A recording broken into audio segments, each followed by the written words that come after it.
te fait un gros erreur. Cometimos un gran error.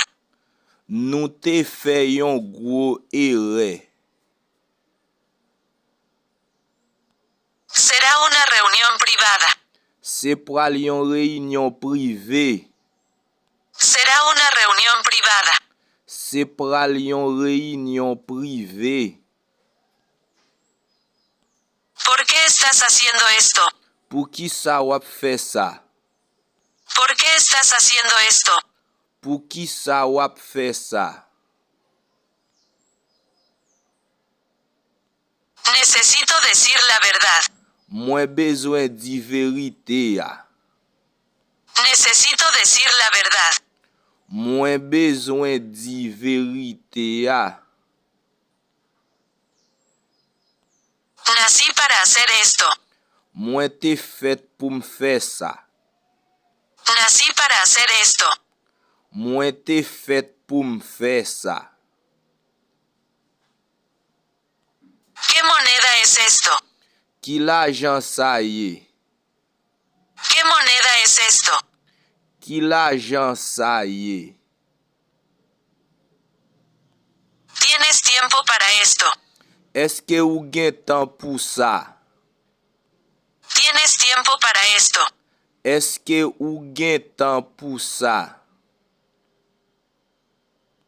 Yo diría que sí. Moi ta dit oui. Yo diría que sí. Moi ta dit oui. ¿Cuánto de esto es tuyo? Combien nan ça qui pour ou? ¿Cuánto de esto es tuyo? Combien nan ça qui pour ou? ¿Qué productos venden? Qui produit yo vend? ¿Qué productos venden? Qui produit yo vend? Ellos robaron todos. Yo te volé tout bagay. Ellos robaron todos. Yo te volé tout bagay.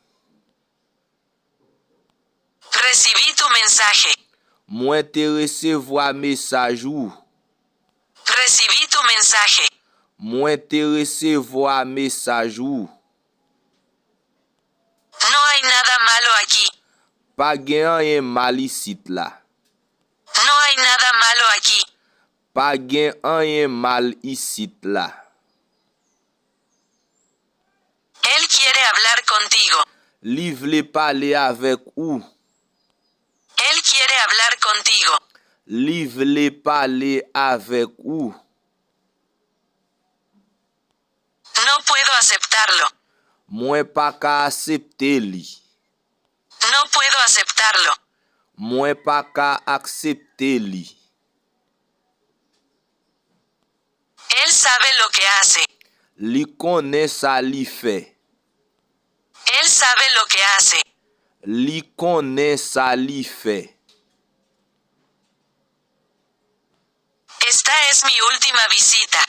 Sa se denye vizit mwen. Esta es mi última visita.